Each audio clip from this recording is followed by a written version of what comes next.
Welcome back to part 2 of the California diving video. Editing this video reminded me how crazy this was for a couple days there. A diver has a crazy great white shark encounter. We run from a tsunami, and some of us are lucky enough to score some white sea bass. Hope you enjoy the video.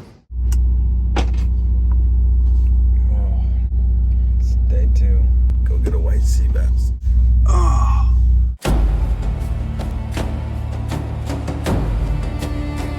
The Channel Islands have a lot more history than I ever knew about. Human remains have been recovered that date back to over 13,000 years ago. What are known today as the Chumash people had a presence on these islands to the modern 1800s. They lived in villages along the coastlines and used their big canoes called tomos to get back and forth between islands and even back to the mainland. They had a really cool view on these massive birds, the pelican. The way the pelicans worked together to manage the bait fish on the surface was a symbol of working together to feed their community. It's a crazy and special feeling hunting these coastlines, diving down and hunting for a fish whose very ancestors fed this ancient civilization for thousands of years. Makes me look at these calico, sheephead, white sea bass with a whole new level of appreciation, and what an amazing privilege it is to get to enjoy these fish. The most eventful thing that would happen this morning is another diver would have a very close encounter with a great white shark. He said it looked like a minivan driving at him under the water. The shark actually bumped into his fin, knocking off one of his rubber rails. I didn't have any action on this first dive, but Dylan filmed this video of him and Nunu diving together. Nunu saw a really nice sheephead. The coolest part here was Nunu dove right down and put Dylan right on the spot that he knew the sheephead would most likely return out of curiosity.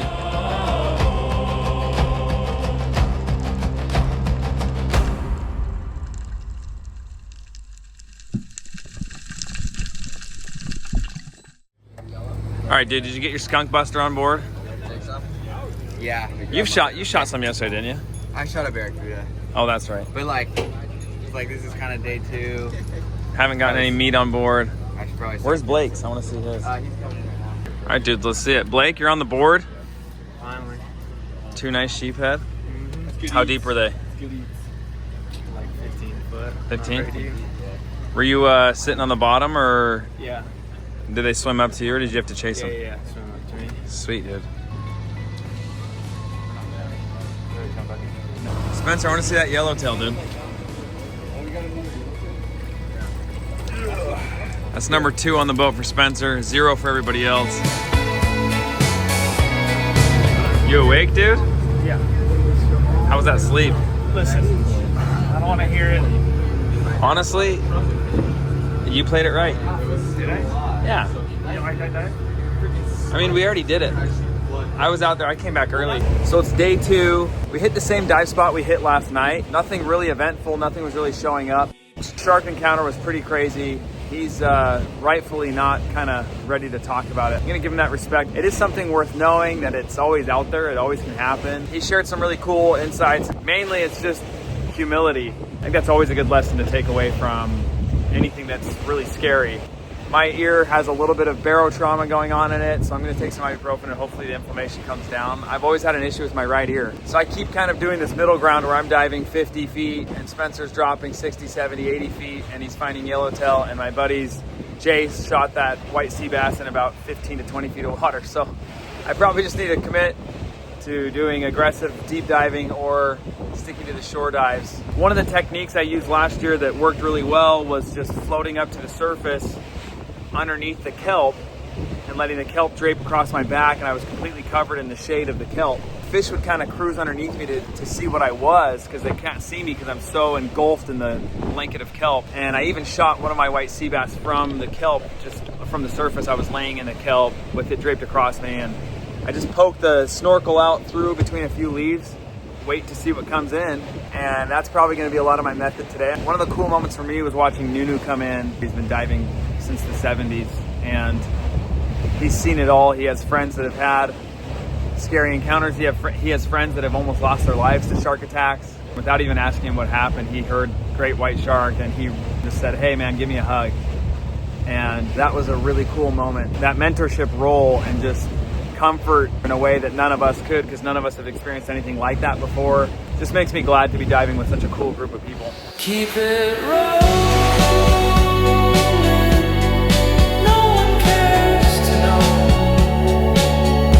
Why is the skin on game fish just so pretty now? So much better. I don't know. Let's see him. Dude, that calico is so big. The calico is almost as big as those monster sheephead, man. Is that one of your best calicos? Would you say? That's about as big as they get, right? Bigger, but I don't know. They're not very common. Look at the size of his head compared to my hand. Ian's got a typical legal calico, and that thing is beating it by 10 inches. 25-inch calico. I was like, oh, I got a decent sized one. I see everybody else. What the heck? Conditions have kind of turned out to not be that ideal. The wind is pretty bad. It's closed off a lot of the dive spots we were hoping to hit on this trip, and we can't go to the island we were planning to go, where we had a lot of success last year. So I've been pretty picky on what fish I'm taking. My plan is to stop being picky and grab some of these nice calico and maybe another sheephead or two. I just did that whole loud talking segment right in front of Ian while he's trying to sleep on the front of the boat. How annoying, dude, sorry. One of the worst parts about having long hair is the open cell wetsuits pulling over my head. It just rips my hair. They're not fun to put on and you look stupid, but honestly, thank you, Carly. This is a life changer. It's kind of nice to not have to worry about the big head of hair. I don't know. Might be cutting it off soon. We don't need a place to go. So in this dive location, I didn't really see a whole lot that I wanted to shoot. And when I'm not seeing fish that I'm really excited about shooting, I still try to just lean in and enjoy the setting, sit around, soak it in. Now here was a sheephead worth taking. I take this shot on a sheephead, should have been really easy, but as you can see I just hit the fat fleshy part on top of his back, which he was easily able to kick off and swim away from. Either way, I still hate injuring a fish and I hate not harvesting a fish that I'm trying to shoot. The area wasn't holding much fish I wanted to hunt, and on my way in I came across Nunu. He had a big white sea bass strapped to his back. He never saw me, which made it really cool because I was able to observe someone who has over 50 years of diving experience. His approach is so smooth and quiet, so I hope you'll take a moment with me to just enjoy and respect this level of experience in motion.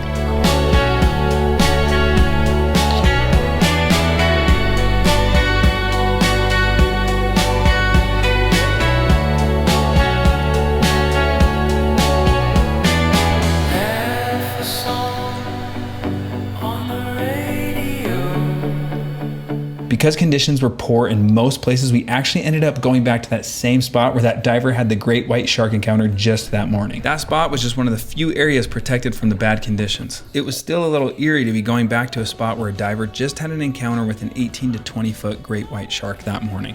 It was clear he felt like he needed to get in, back on the saddle so to speak, and just face down the fact that this would likely never happen again. When he expressed that he intended to go back to the exact same spot, the same point, I expressed to the diver that I didn't really want him out there alone and that I would meet him at the point. When I got out there, I didn't see anybody. I had made my way up to this point and figured I'd take a drop or two, and the structure and topography were ideal to hold some nice fish. This wasn't a very long dive, it was more of a touch and go. The depth on this dive was right around 60 feet. I looked again on the surface for the dive around me and still couldn't find him. It's unreasonable, but my mind started to race. Now, a good way to calm myself down is to do another breathe up and do another drop. I never would have predicted what happened next. Dropping down in this deeper water is interesting because you can't see the bottom, so you don't really know what you're diving down onto until you get closer. Once I started seeing structure on the bottom, I saw a little sandy valley between two finger ridges of rock. That was my target. Clouds drift slow, but they don't reply. I ask them why. The viz wasn't great down here, and my heart was racing a little bit from those intrusive thoughts that I was having. They just sigh.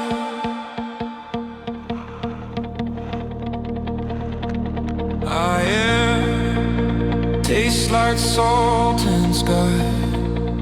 The depth right there was 62 feet, and as I started to kick up, I got to around 45 feet when I saw something. I stop on a dime, raise my gun, and start kicking towards this big fish. I have a good shot, and I pull the trigger. Nothing happens. My safety lock is on again. They just sigh.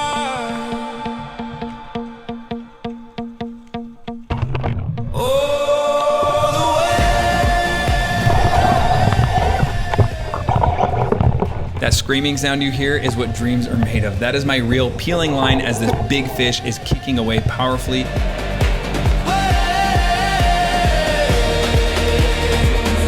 That fight and struggle, and the sheer excitement and nervousness that you're gonna lose this fish somehow, that it's gonna tear off and get away. You're only 50% of the way there to landing your fish. I get to the surface and see that Corey had made his way out here. I told him that I got a big yellowtail on, which embarrassingly I later find out was the wrong identification. I asked him to watch my back to just make sure there's no sharks in the area as I try to manage my fish and my line. My mind is racing, my heart is pounding, and I'm just hoping that I can recover this fish and also that I don't attract any major predators in the area. I was unbelievably relieved when I see Spencer kicking up. Now remember, this guy's the national spearfishing champion. Who better to help me recover my fish than this guy? This was a moment I'm not super proud of as a Spearo, but I asked Spencer if he could go down and check on my fish because I was still trying to catch my breath. When I see a fish in his hand, I'm stoked, but I was also a little bit confused because that didn't look like a yellowtail. Between the bad viz and the deeper depths, I did not expect to see white sea bass down there, so that's why I misidentified it as a yellowtail. Spencer also had a white sea bass on his belt, and we later concluded that I think he had shot his white sea bass and actually pushed those other 3 towards me. Spencer saved my fish. How close was it to falling off? It's pretty much off the shot, bro. Like, I didn't even have to pull it off. I just grabbed it and it just popped right off. Thank you, dude. Thank Bro, you. I'm just glad you got fish. Me too. 2 sea bass on the board. It's awesome, bro. Going back to the beginning of the video when we talked about the Chumash tribe, I can only imagine what a fish like this would have meant. A fresh fish harvest celebration would have ensued, and what would have been left would have likely been dried, smoked, and stored to feed the family in the days to come. Since we knew white sea bass were in the area, I decided to take a few more drops just to try my luck and see if I couldn't score a second one before heading in.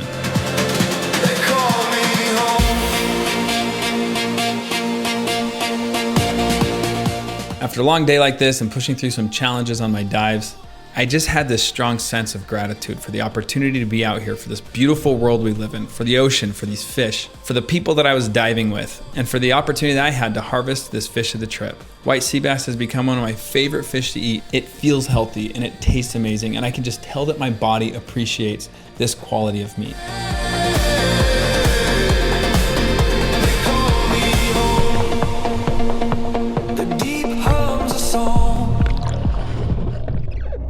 Guys, I was worried this trip was gonna be a bust. I honestly hadn't really had much success. My ear was bugging me, but so glad I went out. This is freaking awesome. 2 years in a row, white sea bass. I think that's pretty spoiled, honestly. Thanks to Spencer for saving my fish, bro. And I think you pushed them to me. I don't know, dude. I just glad we'll got one. Yeah, me too. As everyone got in the boat, there was a few divers missing. And there's kind of a trend with this crew. Tends to be Nunu, who kicks miles away from the boat looking for new grounds to find more fish. Turns out the crew had eyes on them and indicated they were at least a mile down shore. They sent out the dinghy to get them back home, and the smile on Dylan's face as they pulled up was a clear indicator of a successful hunt and a story to come. Let's go! Hold it sideways, I can't see it. Dude, nice fish. All right, whose is the biggest, Nunu? I don't know. Dylan's, I think Dylan's is the biggest. Dylan's by looks the far. fattest, right? His Probably the same. I don't know. Yours looks fatter to me. All right, lay it down, Dylan. Let's see. Dylan's is. Yeah, I think Dylan's is a little bit bigger. Look at the belly on it. Yeah, Dylan's looks a little It's bigger. He's got milk. Got Guarantee he weight. wins with the weight. No, you're good. So apparently we just got a tsunami warning for California. There was like an 8.7 earthquake in Russia. So kind of crazy timing. We're not gonna stay here tonight. We were initially gonna stay here tonight, but not such a great idea with the tsunami coming. So we are gonna move. Are they giving any word on the timing they're expecting? Yeah, so we're expecting it at about 1 o'clock. Really, it's anywhere between like 12:30 to 1 a.m. Okay.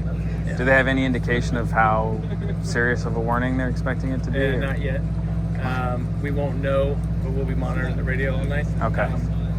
And we'll be listening to the Coast Guard. They'll keep us up to date. Okay.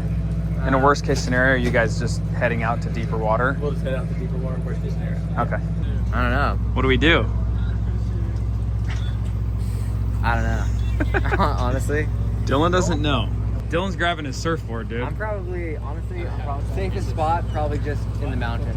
That's my thought. In Hawaii, they've got evacuation on the Big Island. A lot Yeah. of the island is pink, so they have like evacuation zones. Yeah. We've lost Wi-Fi. Why does weird stuff always happen when you're on these kinds of trips? I just called my wife and talked to my kids. Yeah, it's just kind of weird. I'm sure it won't be anything. Hopefully everybody else around the world is doing good. Hopefully the tsunami and earthquake aren't hurting people or affecting people's lives. I don't imagine much of us are gonna sleep tonight. We'll probably stay up and watch and stay aware of what's going on. It's been an awesome day. It's been an awesome trip. Can't believe I got that white sea bass. That's so crazy. I was kind of chalking this trip up to, you know, not every fishing trip is awesome. That perspective and experience is good to have so that you can appreciate the good days on the water. And then I went out today and got blessed with a big, beautiful fish that I will enjoy for months. Awesome that Dylan got one. Awesome that Spencer and Nunu got one. White sea bass aren't easy. I'm really grateful to be one of the guys that was able to get one in. And Jace got one too yesterday on day 1. So that's pretty successful in my opinion. As it got dark and we were in this waiting game of a tsunami to come, it was time to take care of our fish. I often like to keep the skin on my fish, both to protect it while it's frozen, but also I actually like to cook the skin and use it as a garnish. I crisp it up like bacon and serve it with the fish. So for that reason, I get all the scales off first, before gutting it and cleaning everything on the inside. I don't know why, but Nunu manned the cutting station for the next hour as he helped us process all of our fish. Nunu, you didn't have to do that, but I appreciate it. Do you do this out of the goodness of your heart? Do you genuinely enjoy it? Or a little bit of all of it? I don't know. Or is it that you know you're the best at it and you don't want fish to be treated poorly? I mean, I'd rather be in the hot tub. People hung out in the galley, kind of kept it lighthearted, joking around. Definitely a strange feeling of the unknown with the tsunami to come. Congrats on that. I got a cool shot of you coming in on the boat, holding up here. Yeah. Dylan got the biggest sea bass of the day, so how hard did you work for that? So hard. How many Swam miles? like 5 miles. Swam so long. Worth it? Forever. Yeah. All day. How relieved were you when you got that thing to the surface? So relieved. So we're officially in the tsunami window.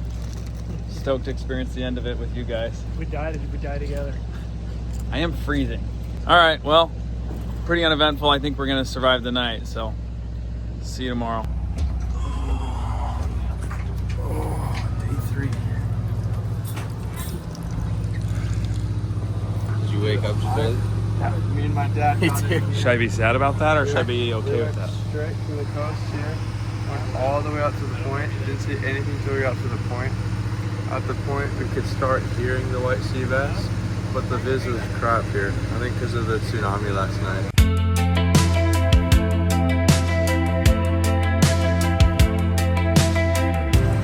So you know you're getting into fish. Yeah. We found one in the impossible conditions. Blake came in too. Yeah, Blake came in. Blake's right there, behind you in the cat hat. Even though the water was murky and currents were strange from the tsunami the night before, this was my last chance to get in the water before the end of the trip, and I wasn't gonna pass it up. Don't worry, I do shoot a fish on this dive, but let's take a minute to just sit back and enjoy the beauty of the ocean. Yeah, dropped in the deep where the light don't reach. Currents like corners where the hustlers preach. Sharks in the dark trying to circle my feast. Every breath like rent, gotta pay a release. Still in my grip, I don't flinch when it strike. Pressure on my chest, that's the cost of this life. I've been down in the black where the weak lose sight. Came back with the crown and the salt on my knife. Through the tide, through the fire, survive. Every dive just remind me I'm alive. If the devs ever try to take mine, I'ma fight with the spin out the line. Through the tide, through the fire, survive. Every dive just remind me I'm alive. If the devs ever try to take mine, I'ma fight with the spin out the line. Scars on my skin like the maps of the block. Every wave a reminder of the weight that I fought. Can't drown in the silence, I turn it to talk. Ocean's just another hood, I walk where I walk. Fins flash chrome like the whips on the street. Deck shine heavy like the gold on my teeth. Breath hold long, that's the code that I keep. Survival in the deep, ain't a game, it's a creed. Through the tide, through the fire, survive. All right, here we go. This will be my last fish of the trip. If the devs ever try to take mine, I'ma fight with the spin out the line. Through the tide, through the fire, survive. Every dive just... To my left, you see this nice, curious calico. As soon as I locked eyes with him, he knew what I was doing. He started kicking away, but with this gun, a fish is gonna have to kick pretty far away for me not to be able to reach him.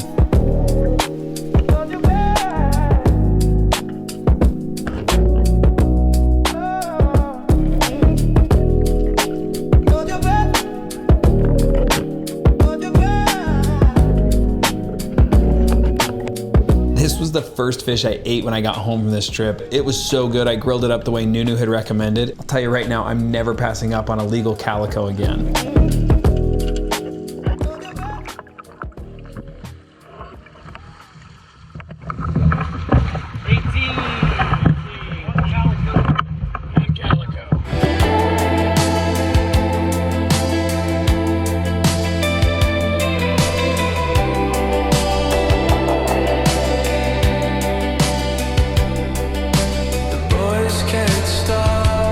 These comforts like a chocolate chip cookie and vanilla ice cream, these are the things that can really set a charter experience apart from others. The way back in was eventful. We'd have a massive pot of dolphins come swim with us for a bit.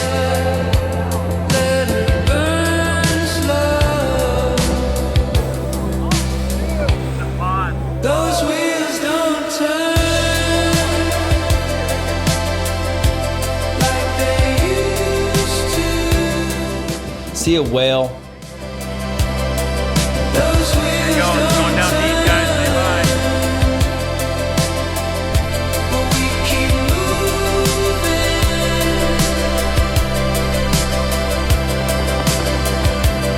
Spending time with other people and developing relationships really is what life is all about. And I'm really grateful for the crew that I got to hang out with on this trip. As for the tsunami, there was definitely damage and the water was destroyed. Gonna do it for this trip. Pretty awesome, honestly, with all things considered. The weather, the tsunami. I feel like the Peace Boat did a great job managing it and getting us into the water, getting us into spots on fish. To get another white sea bass this year, that's 2 years in a row I've gone out on the Peace Boat and gotten a white sea bass. That's a really good record. I'm sure I'll be on the boat soon. Hope you guys enjoyed the video, and we'll see you next time. What do you have to say for yourself, dude? You ruined my outro. What do you guys see? Fish. Did I catch some? Yeah. That's the big one. Ew. It's a huge one, huh? That's his body? That's his head, right? That's his eye. Yeah! Did we get some fish? Thank you guys so much for joining me on this video. From the bottom of my heart, I hope you enjoyed it. I hope you stick around for future videos. Nothing would make me happier than to make these videos for you guys to enjoy. I'd love to earn your subscription and hope that my content's good enough for you to share with your friends. We'll see you next time. Seafarer strays where the lighthouse fades. Chase